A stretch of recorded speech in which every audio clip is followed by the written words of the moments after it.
When I walked into my son Marcus's backyard carrying his favorite lemon cake, the one I'd spent 4 hours making from scratch, he looked at me in front of 30 guests and said, "Mom, you can just leave that in the kitchen.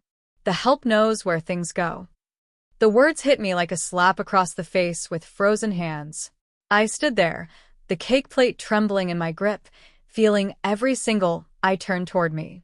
His wife, Jessica, didn't even look up from her phone. My grandson, Tyler, the birthday boy turning 7, ran past me without a word. And Marcus, my Marcus, the baby I'd rocked through colic, the boy I'd worked double shifts to buy school clothes for, he waved his hand dismissively and turned back to his golf buddies. The help. Let me back up. Let me tell you how I became the help in my own son's life. The pattern begins. It started small, the way these things always do. 3 years ago, Marcus called me sobbing. His voice cracked like it used to when he was 12 and got cut from the basketball team. "Mom, I don't know what to do. We're 3 months behind on the mortgage. Jessica's parents won't help anymore. They say we're irresponsible. Mom, we're going to lose the house. Tyler will have to change schools. I can't let my son down like that." The amount was $8,400. I had $12,000 in my savings, money I'd been setting aside for maybe, finally, taking that trip to see the Grand Canyon. I'd been a home health aide for 32 years, and I'd never seen the Grand Canyon. "I'll help you, baby," I said. "Because that's what mothers do, right? We catch our children when they fall. I'll pay you back, Mom. I swear. 3 months, tops. My bonus is coming." The bonus never came. Or it did, but there was always something else. The car needed new transmission. $3, $200. Tyler needed braces. $5, $500. The roof was leaking. $7, $800. Jessica's mother had fallen ill, and they had to help with medical bills. $4, $200. Each time, Marcus called with that same broken voice. Each time, he cried. Each time, he said it was the last time. Each time, he promised to pay me back. Let me do the math for you. The way I did it one sleepless night at 3 a.m., sitting at my kitchen table with a calculator and 5 years of bank statements. Monthly loans to Marcus and Jessica.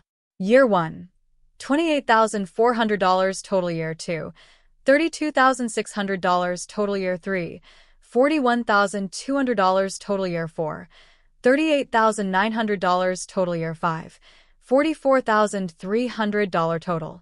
Grand total, $185,400. $185,400.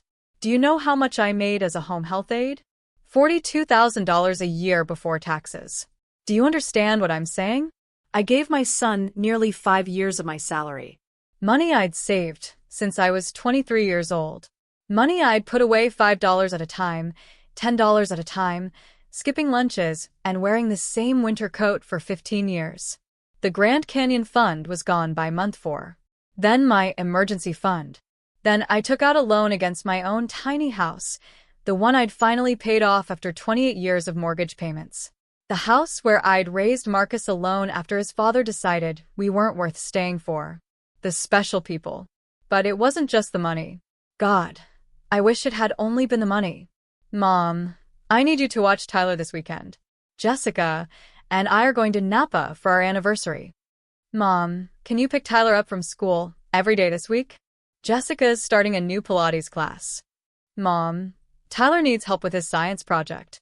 You're good at that stuff, right?" I became their on-call babysitter, tutor, cook, cleaner, and ATM machine. My days off from caring for my elderly patients were spent caring for my grandson while his parents went to wine tastings, couples massages, and weekend getaways to reconnect. Don't get me wrong, I loved Tyler. That boy was sunshine in human form.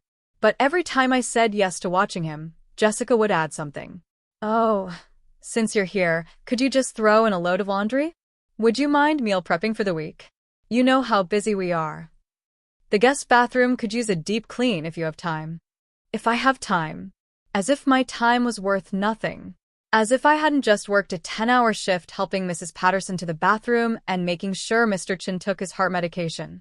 One evening, I was loading their dishwasher, after cooking them dinner, after watching Tyler, after doing 3 loads of their laundry, when I overheard Jessica on the phone in the next room. "Oh, we're so lucky," she laughed. "Marcus's mom is always available. She doesn't really have a life of her own, you know? No husband, no hobbies. I think taking care of us makes her feel needed. She's one of those special people who just lives to serve." Special people who just live to serve. I stood there with my hands in their dirty dishwater, soap suds up to my elbows, and something inside me cracked. Not broke, not yet. Just cracked. But I didn't say anything. I finished the dishes. I kissed Tyler goodnight. I drove home to my little house and cried in the shower where no one could hear me. Because what was I supposed to do? He was my son. Tyler was my grandson. This is what family does, isn't it? We sacrifice. We give. We show up. The exclusion.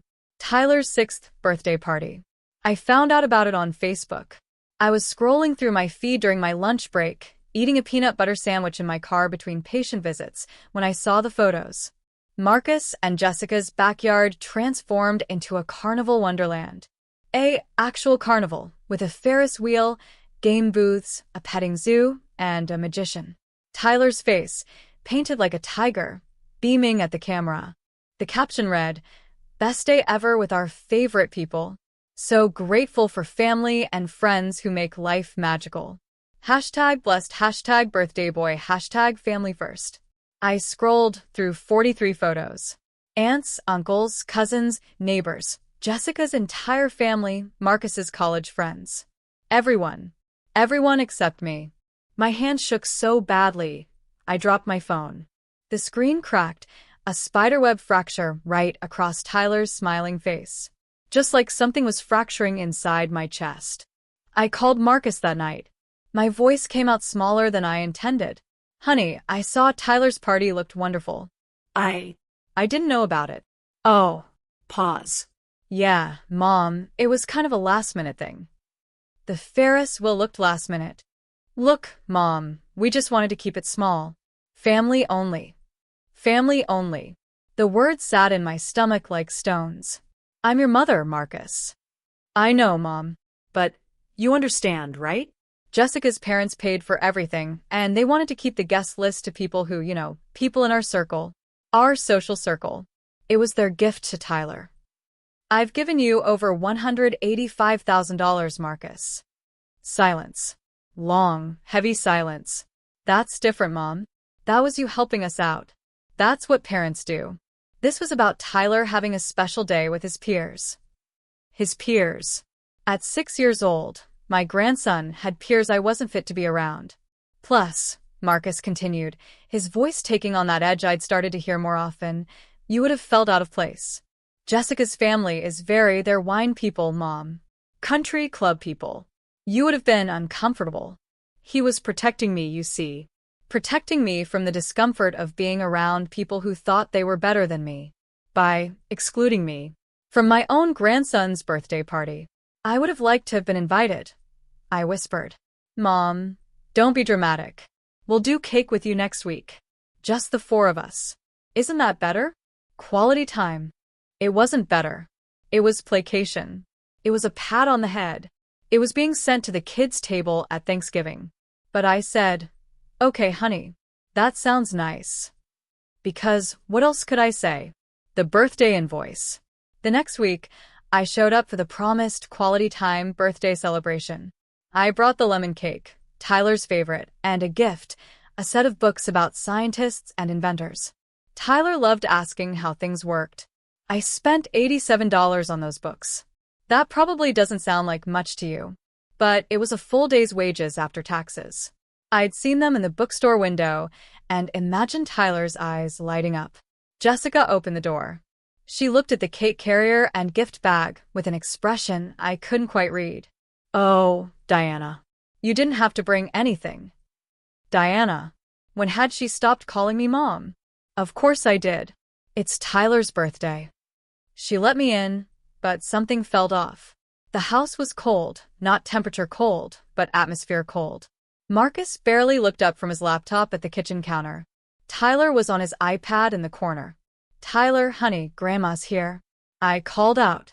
He glanced up, gave me a half wave, went back to his game. Jessica cut the cake into careful slices. We sang a perfunctory happy birthday. Tyler blew out the candle I'd stuck in his slice, then asked if he could go back to his game. "Of course, sweetie," Jessica said, ruffling his hair. I sat at their granite kitchen island, the one I'd helped pay for, with my untouched cake, watching my grandson walk away. So, Marcus closed his laptop. "Mom, we need to talk." My heart started pounding. Those 5 words. We need to talk. Jessica and I have been discussing our finances, getting serious about our future. We've hired a financial planner. "That's wonderful, honey. I'm proud of you." Part of that process has been documenting all our debts and obligations. He slid a piece of paper across the counter. It was a spreadsheet, color-coded, professional-looking. Amount owed to Diana Martinez, $185,400. Below that, another number in red. Proposed repayment plan, $500 per month for 30 years. I stared at the paper. The numbers blurred. 30 years. I was 59 years old. They were planning to pay me back when I was 89. "Marcus, I never asked you to pay me back." "Well, our financial planner says we need to formalize all family loans. It's better for everyone. Clear expectations. No confusion."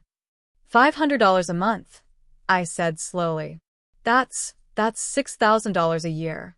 At that rate, you won't even be covering the interest on what I borrowed against my house to help you. Jessica poured herself wine. "Diana, we're trying to be responsible here. We have to think about Tyler's future. College fund, you know? We can't be draining our resources. I gave you $44,000 last year alone. And we're grateful," Marcus said quickly. Too quickly. "So grateful, Mom. That's why we want to make this official. Make sure you get paid back eventually." "Eventually, Mom." His voice hardened. "We're not made of money. We have a lifestyle to maintain. Tyler goes to private school. Jessica's car payment is $890 a month. We have obligations." A lifestyle. Obligations.